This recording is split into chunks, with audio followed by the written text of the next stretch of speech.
بسم اللہ الرحمن الرحیم۔ السلام علیکم۔ حضرت ابو ہریرہ رضی اللہ تعالیٰ عنہ سے مروی ہے کہ آقا دو جہاں حضرت محمد صلی اللہ علیہ وآلہ وسلم کا ارشاد پاک ہے کہ جب مؤذن اذان دیتا ہے، مؤذن کے اذان دینے کی آواز جہاں جہاں جاتی ہے، جس چیز تک پہنچتی ہے تو وہ ہر چیز مؤذن کے لیے مغفرت کی دعا کرتی ہے۔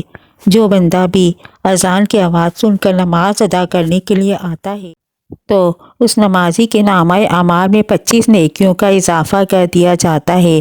اس کے دو نمازوں کے درمیان جتنے بھی گناہ ہوتے ہیں ان کی بخشش کر دی جاتی ہے۔ اس روایات میں یہ بھی ذکر آیا ہے کہ ہر خوشگوار چیز مؤذن کی آواز سنے گی اور گواہی دے گی۔ اس میں دنیا کی ہر چیز، جنات، انسان، حیوانات اور نباتات و جمادات سبھی آ جاتے ہیں۔ صحیح بخاری میں ہے کہ ابو ہریرہ رضی اللہ تعالیٰ عنہ فرماتے ہیں کہ میں نے رسول اللہ صلی اللہ علیہ وآلہ وسلم کو فرماتے ہوئے سنا ہے کہ اگر مسلمانوں کو اذان دینے اور نماز میں پہلی صف میں کھڑے ہونے کے ثواب کے بارے میں اندازہ ہو جائے تو اذان دینے اور نماز میں پہلی صف میں کھڑے ہونے کے لیے قرآن اندازی تک کریں گے۔ ہمارے بہت ہی دوستوں کو اس بارے میں علم نہیں ہے کہ اذان ہو رہی ہو تو بیت الخلاء جانا چاہیے یا پھر اذان کے ختم ہونے کا انتظار کرنا چاہیے۔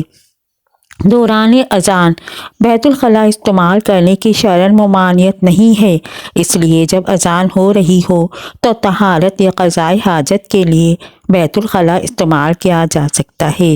ایسا کرنے پر کوئی گناہ نہیں ہے، البتہ بہتر یہی ہے کہ اگر قضاء شدیدہ نہیں ہے تو اذان کے وقت بیت الخلاء میں نہ جایا جائے اور خاموشی سے اذان سن کر اس کا جواب دیا جائے۔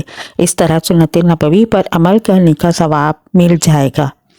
علماء کرام لکھتے ہیں کہ جب اذان ہو رہی ہو تو مسلمانوں کو استنجا کرنے کے لیے بیت الخلاء چلے جانا چاہیے، لیکن سب سے بہتر یہ ہے کہ اذان کے وقت انسان کو بیت الخلاء جانے کے لیے اذان کے ختم ہونے کا انتظار کرنا چاہیے۔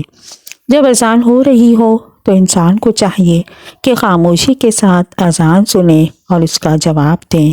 اس کا اجر ثواب بہت ہی زیادہ ہے۔ اذان کے وقت ہر کام کو چھوڑ کر اذان کو سننا چاہیے۔ مغرب کی اذان کے بعد نماز کھڑی ہونے میں وقت بہت ہی کم ہوتا ہے، اس لیے مغرب کی نماز کے لیے استنجا وغیرہ پہلے ہی سے کر لینا چاہیے تاکہ کسی بھی مسلمان کی نماز میں کوئی دقت رہ نہ جائے۔ اگر کسی کی بہت ہی شدید واش روم آیا ہو تو وہ اس وقت بھی بیت الخلاء جا سکتا ہے۔ انسان کو چاہیے کہ اذان کے وقت بیت الخلاء نہ جائے، کیونکہ جب مؤذن اذان دے رہا ہوتا ہے تو انسان بیت الخلاء میں ہو تو وہ اذان کا بہتر طریقے سے جواب نہیں دے سکتا ہے، کیونکہ بیت الخلاء میں بولنا گناہ ہے۔ اگر انسان کو بیت الخلاء جانے کی اشد ضرورت پڑے تو مجبوری کے تحت جا سکتا ہے، ورنہ بہتر یہی ہے کہ انسان اذان کے وقت بیت الخلاء جانے سے پرہیز کرے، کیونکہ جو بھی بیت الخلاء میں ہوگا اس کو اذان کا جواب دینے اور اذان کے بعد کی دعا پڑھنے سے محروم ہو جائے گا، جس کی وجہ سے اس کو ثواب نہیں ملے گا۔ حضرت میمونہ رضی اللہ تعالیٰ عنہ فرماتی ہیں کہ ایک دفعہ رسول اللہ صلی اللہ علیہ وآلہ وسلم مردوں اور عورتوں کی صف کے درمیان کھڑے ہو کر فرمانے لگے کہ جب حضرت بلال رضی اللہ تعالیٰ عنہ اذان پڑھیں گے تو تم اذان کا جواب دو، اللہ تعالیٰ تم کو ہر لفظ کے پڑھنے کے بدلے میں ہزار نیکیاں بلند فرمائے گا۔ رسول اللہ صلی اللہ علیہ وآلہ وسلم کی یہ بات سن کر ایک صحابی نے عرض کیا، یا رسول اللہ یہ تو عورتوں کے لیے ہے، مردوں کے لیے کیا اجر ہوگا؟ رسول اللہ نے فرمایا کہ مردوں کے لیے عورتوں جتنا ہی اجر اور ثواب ہوگا۔ اس کے بعد نبی کریم نے عورتوں کو مخاطب ہو کر فرمایا کہ جو کوئی عورت اپنے خاوند کی ہر بات پر لبیک کہتی ہے، اس کا خیال رکھتی ہے، اس کے مال میں خیانت نہیں کرتی ہے، اس کی غیر موجودگی میں اپنی اور خاوند کی عزت کا خیال رکھتی ہے، تو قیامت کے دن ایسی عورت شہداء سے ایک درجہ نیچے ہوگی۔ اگر اس عورت کا خاوند اچھے اخلاق کا مالک ہوگا تو اللہ تعالیٰ جنت میں بھی ایسی عورت کا خاوند وہی ہوگا، ورنہ اللہ تعالیٰ ایسی عورت کا خاوند جنت میں کسی شہدا کو بنا دے گا۔ سبحان اللہ! اذان سننے کا بہت ہی اجر و ثواب ہے۔ ہم میں سے بہت سے لوگوں کی یہ عادت ہو گئی ہے کہ وہ خاموشی کے ساتھ اذان نہیں سنتے ہیں۔ ہر انسان کو چاہیے کہ اذان کو خاموشی کے ساتھ سن کر اس کا جواب دیں، تاکہ وہ بھی آپ صلی اللہ علیہ وآلہ وسلم کے دیدار و اجر و ثواب کا حقدار ہو جائے۔